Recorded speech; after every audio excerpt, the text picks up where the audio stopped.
두 번째 영상입니다. 합리모형 164쪽부터 165쪽까지의 내용을 전반적으로 다 얘기를 해야 되는데, 이 합리모형이 사실은 그 공무원 시험이나 이런 데도 굉장히 중요한 부분이에요. 그래서 164쪽부터 그 165쪽까지의 얘기를 사실은 좀 다 표시를 해 두셔야 됩니다. 이 부분은요. 자, 제가 드문드문 읽어가면서 좀 말씀을 드릴게요. 164쪽부터입니다. 배경 및 특징, 이성에 근거한 분석적 결정인데, 합리모형은 자, 인간에게 이성이 있기 때문에 모든 답안을 찾을 수 있다고 전제한다. 이러한 관점에서 합리모형은 이성적 추론을 통해 사전에 그러니까 정책 결정하기 전에 뭐 A를 선택하면 어떤 결과가 나타나고 B를 선택하면 어떤 결과가 나타나고 이런 결과를 미리 검토를 하고 의식적으로 선택하는 것이다. 어떠한 상황에서도 최선의 대안이 있을 수 있다고 믿는다가 바로 합리모형입니다. 그래서 그 강의 자료 1번입니다. 고도의 논리적 분석적 의사결정이 합리모형이에요. 그리고 모형의 내용, 그 영어로 comprehensiveness라고 되어 있는 포괄성이라고 되어 있습니다. 완전 분석적 합리모형이요. 자, 이게 뭐냐면은 정책을 결정하는 사람이 모든 것을 다 검토한다. 포괄성 넓게 모든 것을 다 검토해서 결정한다는 얘기예요. 그래서 어떻게 결정한다? 모든 것을 다 검토했을 때 제일 좋은 대안을, 최고 베스트의 대안을 결정한다가 합리모형이에요. 자, 그래서 이 합리모형은 굉장히 과학적이에요. 딱 체계적으로 나가요. 자, 첫 번째 164쪽 맨 아랫줄입니다. 첫째, 문제를 정의한다. 지금 내가 해결하는 문제는 뭐다? 정의한다. 두 번째 165쪽의 맨 위에 줄이요. 목표를 설정한다. 그럼 내가 어떻게 해야 된다? 목표를 명확하게 설정한다. 그리고 세 번째, 대안의 탐색. 자, 목표를 달성하기 위해서 모든 대안을 탐색한다. 자, 1번 이거 하면 어떻게 될 것 같아. 2번 어떻게 하면 어떻게 될 것 같아. 3번 어떻게 하면 어떻게 될 것 같아. 이런 거. 4번 결과를 예측한다. 방금 얘기했던 거고요. 다섯째, 비교평가한다. 뭐가 더 좋지? 우리가 가격 비교하는 것처럼요. 이게 성능이 어떻고. 그러니까 우리 요새 컴퓨터 좋아하시는 분들 같은 경우는 컴퓨터 부품을 다 풀어헤쳐놔요. 그러니까 컴퓨터 좋아하시는 분들 컴퓨터를 다 뜯어가지고 다 풀어헤쳐놔요. 자, 모니터의 성능, 자, 그리고 뭐 하드 디스크의 성능, 디스플레이 성능, 이걸 다 비교를 해요.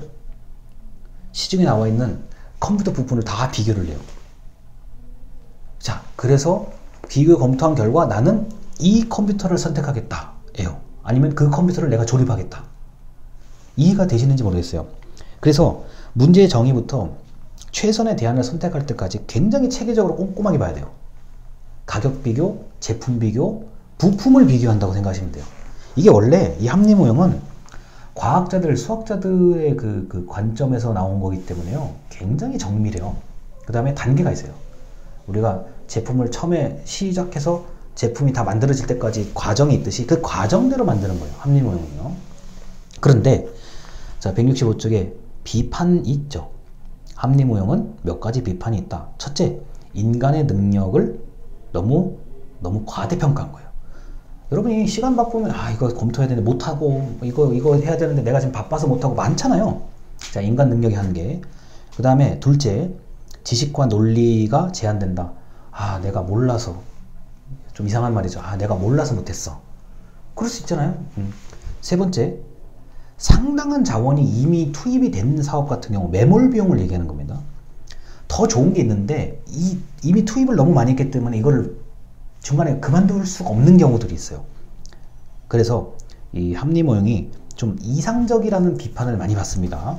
이상적인 비판을 많이 받는데, 사실 그렇다고 하더라도 과학이나 수학이나 이 단계가 명확하고 문제가 명확한, 그 다음에 해결 방법을 진짜 막 다 찾아야 되는 그런 경우에는 합리모형의 그 기준에 따르는 결정을 할 수밖에 없어요.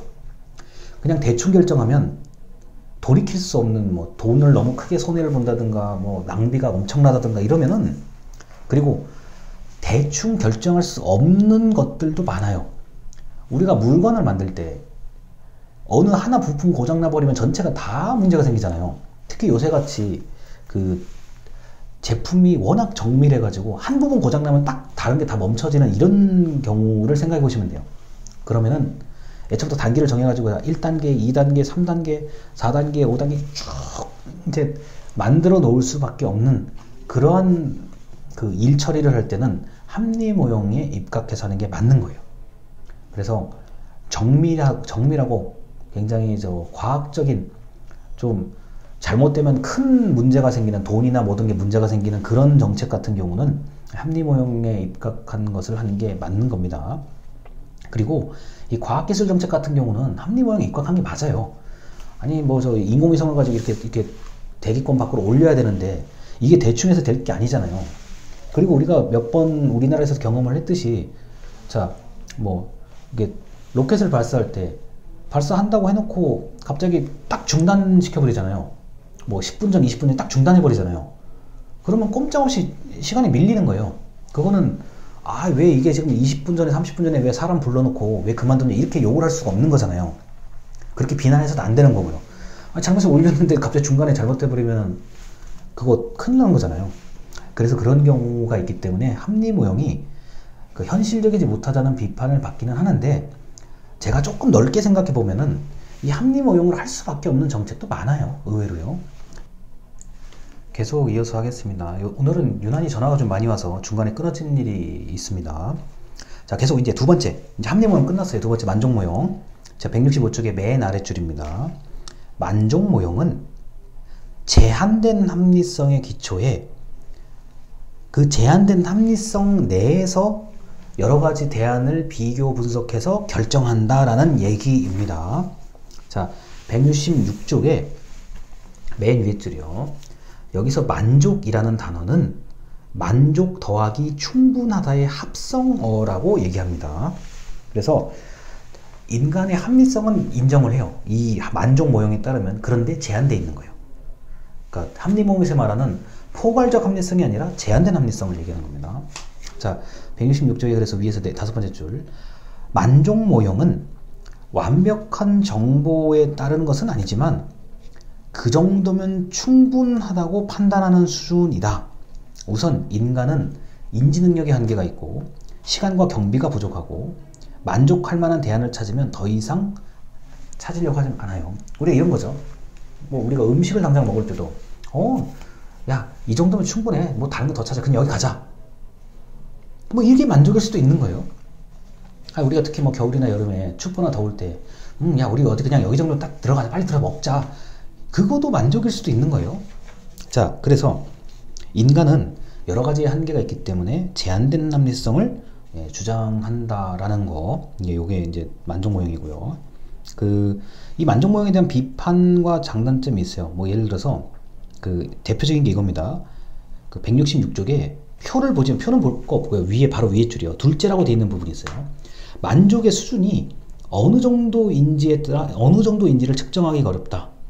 자, 셋째, 또 만족할 만한 대안을 찾는 경우에 더 중요한 대안이 사실 있는데도 불구하고 그냥 아예 찾으려고 노력하지 않는 경우, 이 정도면 됐어 로 끝나는 경우가 있다는 거예요. 그런데 저는 다른 것보다도 만족의 수준이 사람마다 다르잖아요. 여러분은 예를 들어서 나는 그냥 요 정도만 있어도 난 정말 좋을 것 같아 있는 반면에, 어떤 분들은 나는 그래 이만큼 있어야 되는 거다 이렇게 할 수도 있잖아요.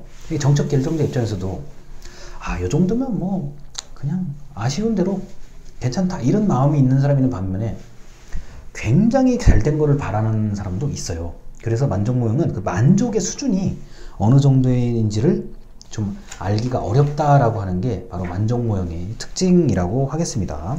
그래서 이 만족 모형이라는 게 별거는 아니라고 할 수 있는데, 아닙니다. 그건 아니고요.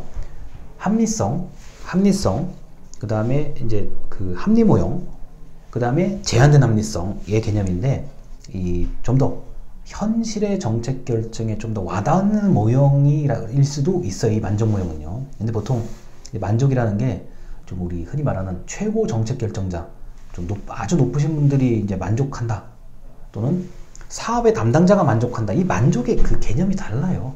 여러분이 이미 설문조사에서 많이 해보셨지만 귀한 이 서비스에 만족하십니까? 그 개념인 거예요. 난 이 정도면 충분하지. 아니야. 나는 이거 불만족이야. 이럴 수도 있잖아요. 그래서 제가 그 합리 모형과 만족 모형에 대해서 이렇게 설명을 드리고 자, 두 번째 영상을 마치도록 하겠습니다. 감사합니다.